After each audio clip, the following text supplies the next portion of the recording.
There you go, Andrew, what do you think?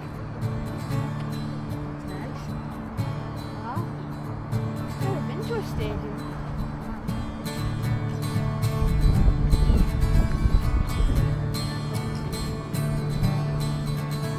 Get all these as a right back up.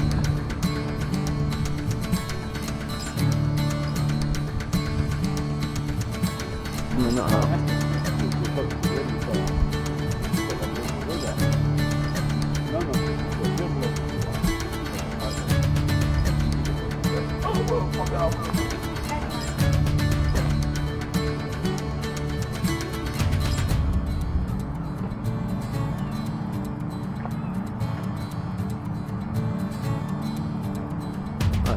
Dan will put that off, but that's pretty cool. Huh? Birthday ones are mushroom. They're not like birthday On the Brit. Somebody there pretty often like.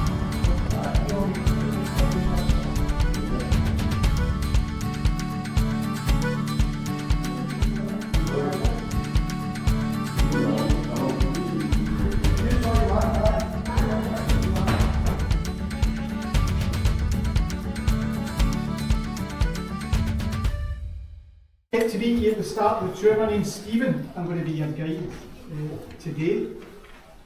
Now, I know we've got a couple of guests from Spain, so welcome. And anybody else not from Scotland? So you've got a couple of guests from South Yorkshire, yeah? Manchester, very welcome. So, who supports a team other than Celtic? Portsmouth? Yeah. You know, a Portsmouth fan before? United.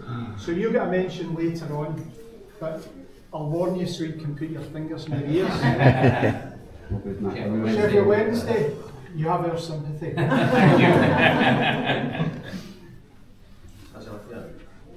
Welcome. Anybody else not sports Celtic? So almost everybody's a Celtic fan, yeah? Fantastic. So when it comes to the singing later on, my dad first brought me here in 1969, and I've tried to come back as often as I can ever since. I'm now one of the luckiest people in the world, because I get to come in beside these trophies hundreds of times every year. So I hope you enjoy being here as much as I do. Take as many photographs as you want. If you've got questions about anything at all, feel free to ask me. What's that trophy there? Funny you should ask. This one. No, that one. I came with that one. Tell you what, this one here. That one there, aye. So I'll tell you about that after I've told you about that one, because they're related. So I wanted to start with this one, the most important day in the club's history. 25th of May 1967. We go to Lisbon in Portugal to play in the final of the European Champions Cup. We're playing against Internazionale of Milan. At that point, they'd twice been champions of Europe, twice been champions of the world. And Celtic managed to triumph over that great side to become the first Scottish, the first British, the first Northern European club to be the champions of Europe, which is why we've got this trophy here to this day. Now, before we leave this room, we'll come back down here and I'll tell you about that. You have to wait. But I'm going to ask you a favour. I'm going to ask you two favours in this tour. But the first favour is, I'm going to tell you something, and I'd be really grateful if when you left here you didn't tell anybody what I'd said, because there's no way we should have won this. Oh. In fact, there's no way we should have won any of these trophies, because winning football trophies wasn't why we were here. So what I want to do is I want to take you way back to the start of Celtic. If you come down to this end of the room with me, I want to talk to you about a boy called Andrew Cairns. So let's go down here. Andrew Cairns was born in County Sligo in Ireland in 1840, and when he was a teenager, like so many Irish people of that generation, he was forced to leave the country, and he came to live in this part of Glasgow. When Andrew was a bit older, he decided that he wanted to be a school teacher, and he trained to be a teacher with a religious order called the Marist Brothers. Once he qualified as a teacher, Andrew came back to this part of the city and worked in a number of schools in this area, and eventually Andrew became the head teacher of a school that you could still visit today, the Sacred Heart School, about 15 minutes walk from here in Bridgeton. But by this time, because he had joined the Marist Brothers, he was no longer known as Andrew Cairns. He'd changed his name to Brother Walfrid. And this is Walfrid here. You might have seen the large statue of him at the front of the stadium. When Walfrid was the head teacher at Sacred Heart School, he was really concerned about the conditions that his pupils lived in, who were part of the Irish immigrant community. There was a lot of poverty and unemployment. There was a huge amount of hunger. So Walfrid started a charity called the Poor Children's Dinner Table. And the idea was that children would bring one of these things to school. This is an old British penny. There used to be, do you remember? It's just you and me. There used to be 240 of these in £1. And if a child brought a penny to school, they got a meal. But some kids were so poor they couldn't afford even a single penny. That meant Walfrid had to find other ways to pay for the food. Football was becoming popular then, and he started to invite clubs from all over the country to come and play matches here in the East End. And it was such a huge success that soon he was raising enough money from those matches to feed tens of thousands of children every year. And that's where he got his inspiration. Walfrid thought, we could have our own football club. It could play matches, raise money for the meals.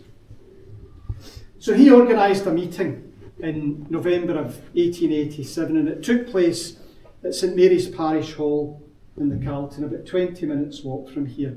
And everybody at the meeting agreed with Walfrid that a football club will be formed for the maintenance of dinner tables for our needy children. And that football club will be called Celtic. And the reason that name was chosen is because it brings together the Scottish and the Irish roots of the club.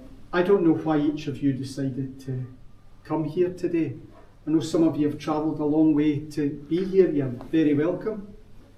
Some of you will be like me. You were born to be a Celtic supporter because of your mum and dad, your grandparents, your aunts and uncles. I'm guessing there's one or two of you have been dragged along here against your better judgment. But whatever the reason is that you came here today, none of us would be here if it wasn't for this man and his desire to feed those hungry children. The last thing in his mind was winning all these trophies, never mind 80 years later becoming the champions of Europe. I said that meeting took place in 1887, but if you look at the crest on a Celtic shirt, the date's not 1887, it's 1888, because that's when we played our first ever game. It was a friendly game, and this is the bit some people find hard to believe, because it was a friendly against a team you might have heard of before. It was a friendly against a team called Rangers. But don't worry, great news from that afternoon. The scoreline, Celtic 5, Rangers 2. Celtic 5, Rangers 2. That's more like it. Neil McCallum scored Celtic's first ever goal. Tom Neely got a hat-trick that day, so I mean, the club's first ever game against Rangers, you score a hat-trick. And Tom's brother Willie Mealy, he also played in the match. I could well understand if you're thinking 5-2 in your first game, that's fantastic. But do you know the most amazing thing about that afternoon? Rangers didn't get a penalty.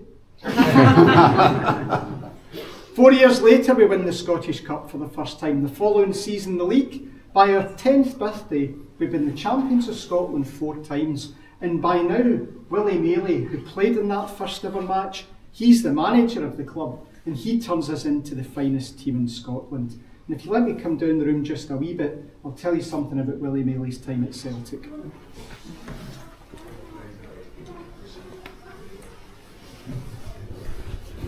Don't go too far there, guys.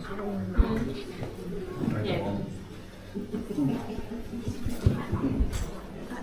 So while he's the manager of Celtic, Willie Maley wins the league championship 16 times, the Scottish Cup 14 times. Between 1905 and 1910, his first really great Celtic side wins the league championship 6 seasons in a row. And at that time that was a world record, no other club had achieved that. And to mark that success, we were given the 6 in a row shield. And it's worth having a look at this later on, because a great thing about the shield is that engraved on there are the names of every one of the players who played for Celtic in those 6 seasons. I love working here. This is the best job I have ever had. You get to meet Celtic supporters every single day of the week. You meet people from all over the world. Sometimes you'll meet people who have got a family connection with the club. And I've been fortunate enough in the last few months to meet the great-grandsons of 2 of the men whose names appear on the shield. One of them was Peter Johnston. Peter won 4 league championships, 2 Scottish Cups with Celtic. Not long after he left the club to serve in the First World War, he was tragically killed at a very young age in northern France. The other player whose great-grandson I met was a guy called Willie Kivlican. Willie's one of the very few players who played for both Celtic and Rangers. So he started his career at Rangers,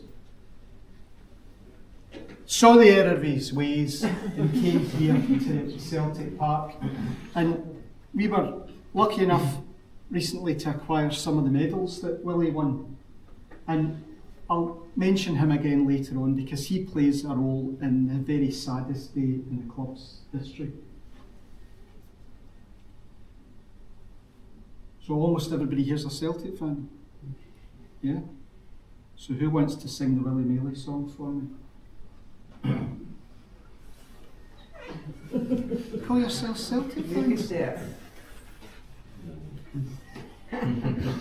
Right, so imagine you did sing it for me. You'd be telling me that in addition to all the trophies he won, he brought some great names to the game when he was the boss at Celtic Park. So lots of on-field success, but we remember him most of all for the great people that he brought here.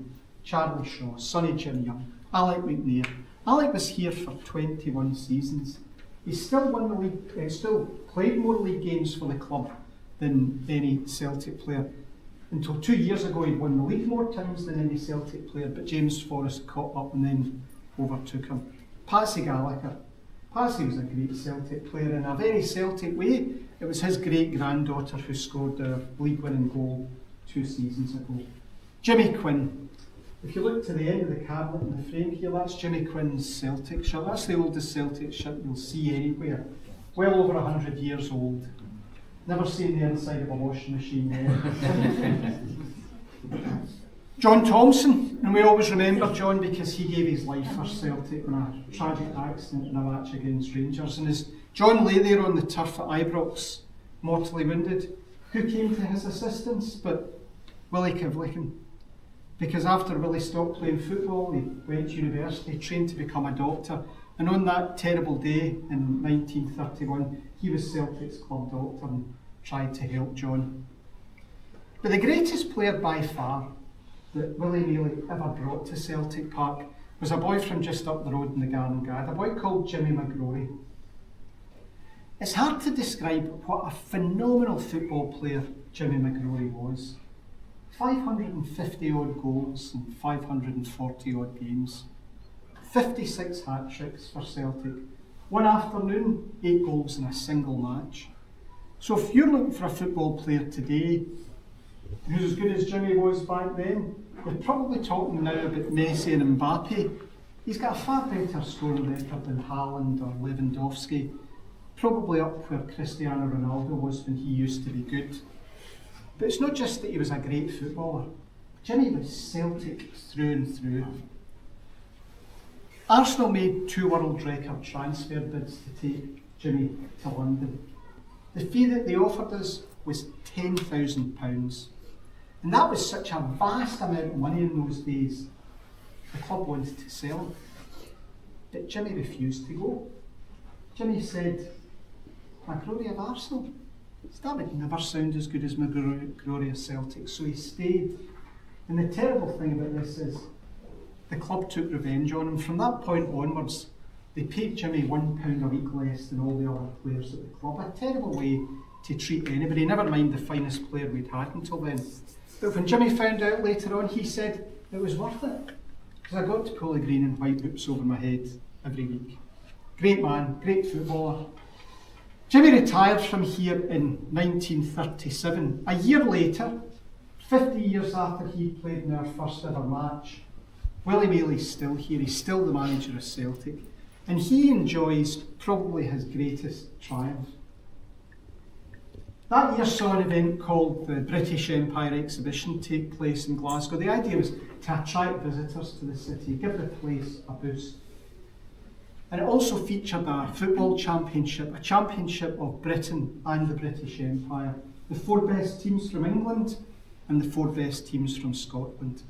And on the occasion of our 50th anniversary, who become the champions of the British Empire? But the Irish immigrants from the East End of Glasgow. We beat Everton in the final by 1-0. But although we won the competition, they didn't give us a cup, they didn't give us a shield. The centrepiece of the Empire exhibition had been a 100-metre tall tower in Celtic Park in the southwest of the city. And what we received for winning the competition that day was this solid silver model of the Tate Tower, a very, very unusual football trophy. A couple of years later, after 52 years with Celtic, Willie Maley eventually retires. A few years after that, Jimmy McGrory comes back as our manager. Now, Jimmy wasn't as successful a manager as he'd been a player. He did win some things, and I'll mention 1 or 2 of them. But what he did was he continued Willie Maley's tradition of bringing great people to Celtic Park. 1951. My uncle James was playing for the club that's now known as Oxford United in the south of England. And all the Scottish players who played in that division, they all knew one another. They all knew how they were getting on, where they were thinking about going. And my uncle sent a letter home to my mum. So my mum was really old when she died, but even right at the end, she could remember this letter that her brother had sent to her. So for younger people on the tour today, letters are things that old people used to write on paper, and they had news in them. And the reason my mum could always remember this letter was because the news that day was that Jock Stein is going to sign for Celtic. And you can see Jock's bust at the end of the room, and he's got the statue right at the centre outside Celtic Park. He wasn't expected to play very much. Jock was signed to provide cover. The injuries meant that he get into the team. Soon he was the Celtic captain, and he was lifting trophies as well. Along comes another British football championship, but it's different from the last one. It's the 4 best teams from England again, but this time it's just the 3 best teams from Scotland, plus Celtic. We had been terrible that season. We were 8th in the league. But the organisers thought, well, if we invite them along, that'll boost the crowd at one of the games, it'll improve the finances of the competition, and then they can go home. But we managed to beat Arsenal in the first round. Manchester United in the semi-final. Then in the final we played Hibernian, and they were one of the finest teams in Europe at that time. Beat them by 2-0 to bring back the Coronation Cup. If you look just to the left of the Coronation Cup, you'll see that there's a miniature version of the trophy. It's there because the players who won the competition, rather than being given medals, were each given a miniature version of the Coronation Cup. And that one was given to Jimmy Walsh. Jimmy scored one of the goals in the final. The other goal was scored by Neil Mochan. And remember that name, Neil Mochan, because I'll tell you more about him when we go next door. Jimmy McGrory didn't win much more as Celtic's manager, but I can't walk past this Celtic shirt without telling you what happened the day that a great Celtic captain wore it. It was worn by Bobby Evans. He wasn't the Celtic captain this particular afternoon, but he wore that at Hampden in October of 1957, when Celtic achieved the highest score and the highest winning margin in a British Cup final, when we beat Rangers by 7-1. Try that again. Rangers by 7-1. Thank you. That was it, I'm afraid, for Jimmy McGrory. No more on-field success. But he did have one very, very important thing left to do as the Celtic manager. He signed a boy called Billy McNeil. But 7 years on, Billy's the captain of the club. He plays for Scotland. Tottenham Hotspur had wanted to sign him, but like Jimmy McGrory, Billy didn't want to leave Celtic, but he'd won nothing, not a single thing. And then in March of 1965, Jock Stein comes home as our manager, and instantly everything changes. 2 months later, Billy's heading the winning goal in the Scottish Cup final against Dunfermline. The following season, we win the league for the first time in 12 long years, and that takes us into the magical, never to be forgotten 1966-67 season. And if you come down to this end of the room with me, I'll tell you about that wonderful year.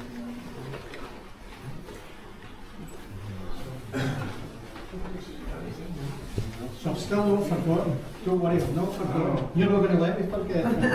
She's from Dunfermline, she's got into jokes in with Dunfermline. Well, at least you won your Scottish Cup. That's true. It was 1966-67. Celtic entered 5 competitions. In October we beat Rangers to win the League Cup. The following month we won the Glasgow Cup. April we beat Aberdeen to win the Scottish Cup. A week later we went to Ibrox, played Rangers, tied up the League Championship. And then on the 25th of May 1967 we went, as I told you, to Lisbon in Portugal, where we became the champions of Europe, which is why we have this replica of the trophy here to this day. These are match-worn shirts from the final. This one was worn in the first half of the match by Garneri, one of the Inter Milan centre halves, and this one was worn by Stevie Chalmers, who scored the winning goal for Celtic that day. They were a magnificent football team. It wasn't just they only lost 3 games in the whole season. 2 of them to Dundee United. It wasn't just that they scored 194 goals in the season, or that they won every competition they entered. They were this close to winning the Eurovision Song Contest, the X Factor and the Grand National. What team they were. And I've kept you waiting long enough, so I'll tell you about this here. So three years after the victory in Lisbon, we get to the final again. We're playing against Feyenoord of Rotterdam in the Netherlands. We lose 2-1 after extra time in that final. This is the gift that we were given by Feyenoord on the occasion of the final. You've probably already figured out I could bore for Celtic for weeks on end. I could keep you hostage in here until a week on Tuesday, and we wouldn't get through half the things that are in the cabinet. So if you've seen something here that you want to know more about, then please feel free to ask. But before we go next door, make sure you get some photographs, and if you need help with photographs, just let me know.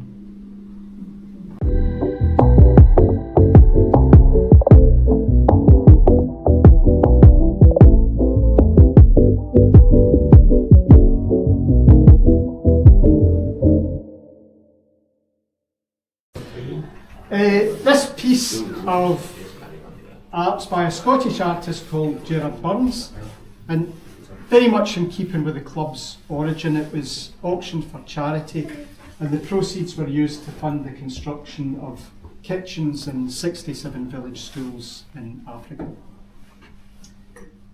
The scene here's just after 5:25 on the 25th of May. This is the Celtic team coming onto the field in Lisbon. I know exactly where I was when this happened, because my mum had just sat me down in front of the television to watch the first Celtic game that I can remember, so it was a pretty good way to start. I sometimes think that I was born at the perfect point in the history of the whole world, because I'm old enough to remember Celtic winning the European Cup, and I'm too young to remember England winning the World Cup. Perfect. We call these men the Lisbon Lions, but at this very moment they weren't the Lisbon Lions, they were just 11 Celtic players about to play the biggest game of their lives. An hour and 3/4 later, despite going behind to a goal from a penalty after just 7 minutes. Never a penalty.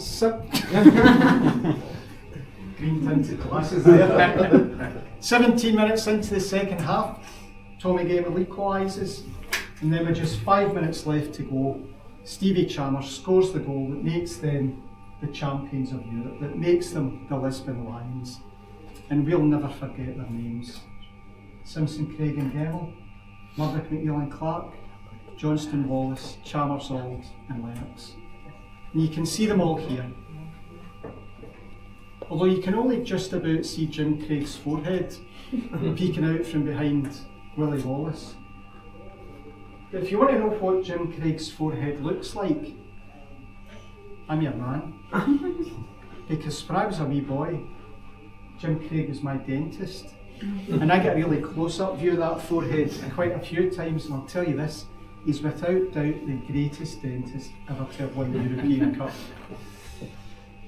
There's so much I could tell you about this match. Celtic had 46 attempts on goal, one every 2 minutes, hit the bar and the post numerous times. As Jock Stein said, his players played pure, beautiful, inventive football. But I'm not going to tell you anything more about the match. Instead, I want to talk to you about the players' boots. Adidas were one of the sponsors of the final that year. And shortly before the game, somebody turned up at the front door here with a big box, and they said to Jock Stein, "Mr. Stein, these are from Adidas, these are your new boots for the final." And Jock took them and put them in a cupboard. He didn't want his players to wear new boots on that hot day in Lisbon for the very first time. He wanted them to wear their own boots. So Jock said to Neil Mochan, who'd scored one of the goals in the Coronation Cup final, and who by this time was a coach here at the club, he said, "Neely, get all the players' boots together. Get a tin of white paint and paint 3 Adidas stripes on each side of the boots." And if you look at the painting, it looks as if all the Celtic players wore Adidas boots that day. They didn't. Jock wanted his players to wear their own boots, and that's exactly what happened. Right, in a moment I'm going to ask you to follow me through the doors at the end here. We'll head towards the home dressing room. You can see where the players get ready for matches. On the way there, look out down the corridor to your left and you'll see the stained glass that used to sit over the entrance to Celtic Park before this part of the stadium was rebuilt in 1988. So look out for that, but follow me and we'll head to the home dressing room.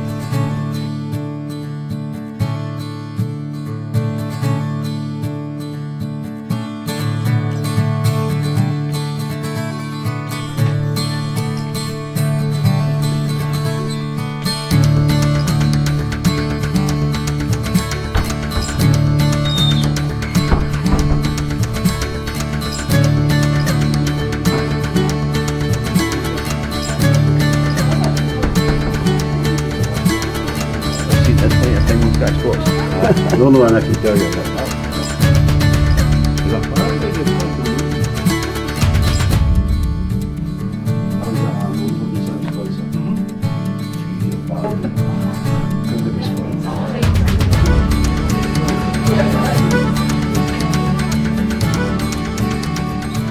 So this is the home dressing room.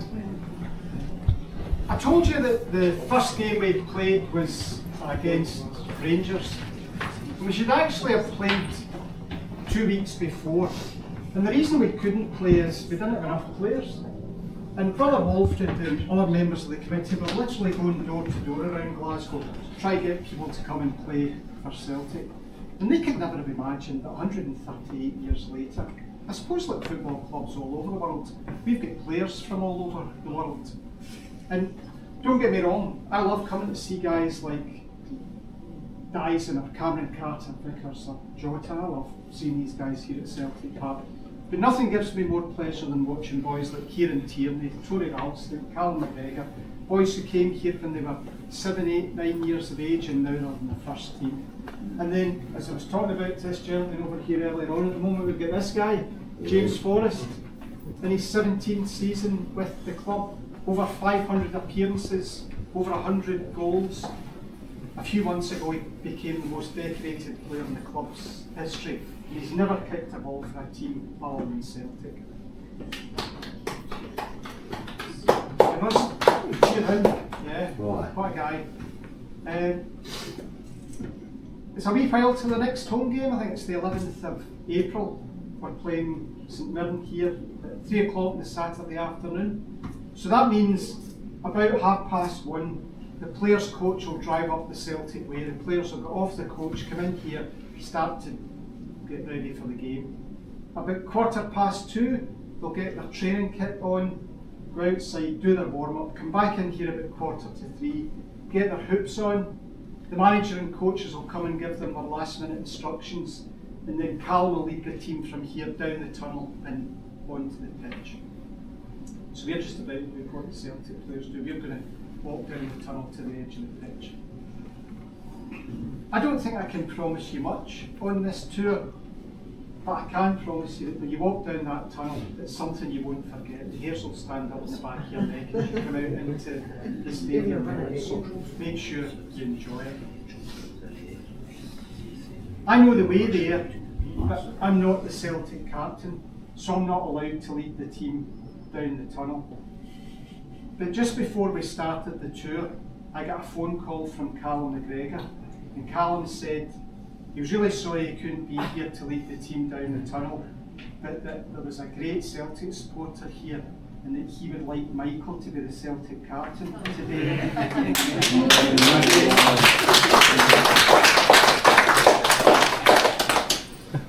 Maybe Michael's daddy would do it. No, we'll do it together. Yeah. Right, so.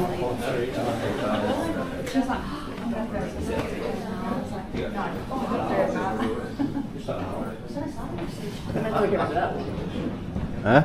Who's Michael? Oh yeah. Who's your captain? Carl Mark. McGregor. Oh, you're going to take Michael. No, absolutely not.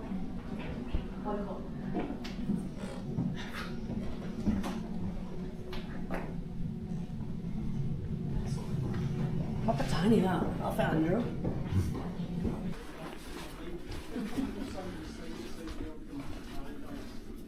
This is one of the places you would do your interviews for television before and after the game. Another one in here, and there's others scattered around. This part of the building's 97 years old, so some of the great Celtic teams and Celtic players that I've told you about have been down here. The 2 9-in-a-row sides, the Lisbon Lions. Back in the day, Jock Stein, Jimmy McGrory, John Thompson, they've all been down here. I've been lucky enough in recent years to see players like Messi and Ronaldo and Mbappe and Neymar play here. Going back further, Johan Cruyff, and when Diego Maradona was the manager of Argentina and Argentina were playing Scotland, he brought the Argentina team to Celtic Park to train. So some of the all-time greats of football have been down this tunnel. Because it's such an old part of the building, it's got unusual features to it. So when you get into the tunnel, one of the things you'll notice is it's incredibly narrow. So if this is a grudge match, you're right up against your opponents from before the game begins. The other thing you'll see is that just behind me, there are 3 steps down. You'll be absolutely fine, but just make sure you don't slip or trip. And then when you get to the end of the tunnel, go into the dugouts and get photographs. But again, just watch for the slope. And when you go into the dugouts, if you're tall, like you, sir, just make sure that when you stand up, you don't do a Martin O'Neill and bang your head on the roof. I don't want anybody to hurt themselves. So, We've got Celtic captains here. They're going to lead us down the tunnel. I just need to make sure everything's clear, so if you just give me a couple of seconds.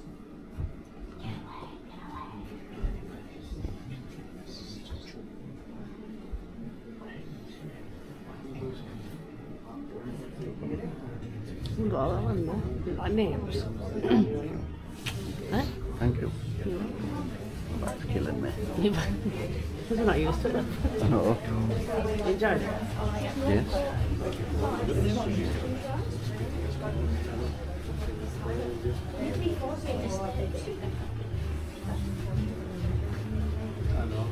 Right, make sure you don't fall down these stairs. I probably will do, because they just told us. You go to their press conference. All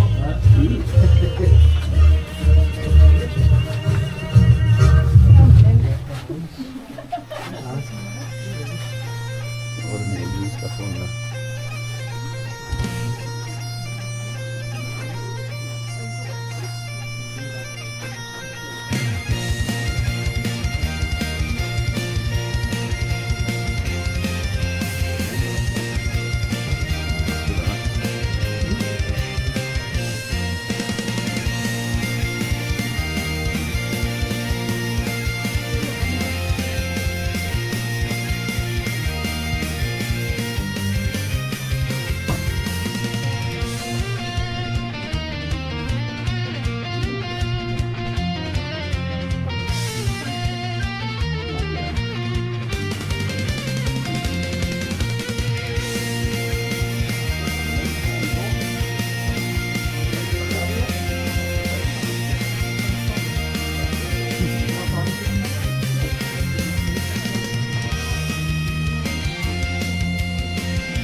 So the capacity of the stadium was about 75,000, 5,000 seats, 70,000 people had to stand. When I certainly came here at first, I would either stand in the jungle or behind one of the goals to watch the games. 1971, the front section of this stand is seated, but even then that meant that more than 60,000 people had to stand. When we get into the early 1990s, the law changes that means stadiums this size have to be all seated. That was a very costly thing to do, and back in the early 90s we were pretty bad on the pitch and we were absolutely dreadful. We didn't have the money to rebuild Celtic Park. In fact, it was much, much worse than that.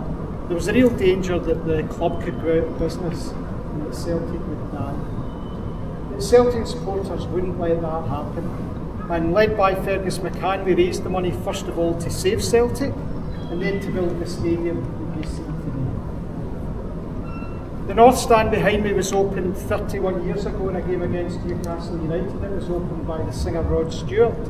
And then the following year, the actor and comedian Billy Connolly opened the Lisbon Lions Stand. Finally, in 1998, Jean Steen, Jock Steen's widow, opened the Jock Steen Stand. What it leaves us with is 60,411 seats. All season tickets have gone. Hopefully we're going to have a packed Celtic Park for the last 4 league games of the season as we push on to the League Championship.